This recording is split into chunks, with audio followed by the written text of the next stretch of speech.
Secretary of State Antony Blinken continued his diplomatic mission to shore up the Gaza ceasefire between Israel and Hamas, holding talks Wednesday with leaders in Egypt and Jordan.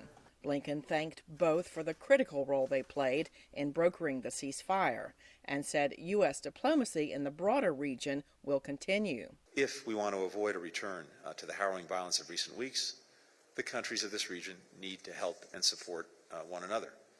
In the coming days, I'll be consulting broadly with Gulf countries and other partners to ensure we all contribute to recovery, stability, and the reduction of tensions. Experts say the worst violence between Israel and Hamas in many years forced the Biden administration to turn its attention to the Middle East, even though it was intent on focusing on urgent problems at home, such as coming out of the COVID-19 pandemic and investing in crumbling infrastructure in many parts of the country. There's no single foreign policy issue out there, certainly not this one, that is more important in Joe Biden's view of what's dangerous or damaging to his presidency or to the republic than the crises he faces at home.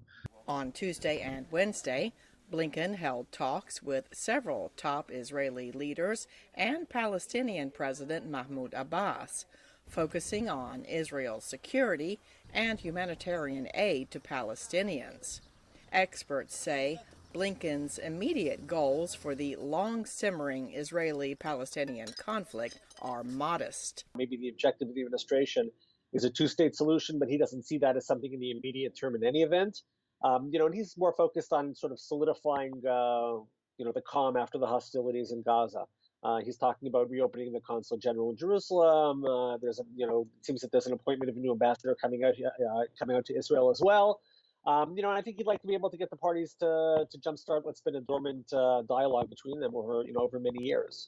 In the aftermath of the 11-day war that killed more than 250 people, mostly Palestinians, experts agree that helping to reduce suffering in the Palestinian territories will be a main goal for the U.S. and others. But we are going to try to do what we can to lower tensions and to facilitate the delivery of humanitarian assistance as distinct from reconstruction aid for Gaza.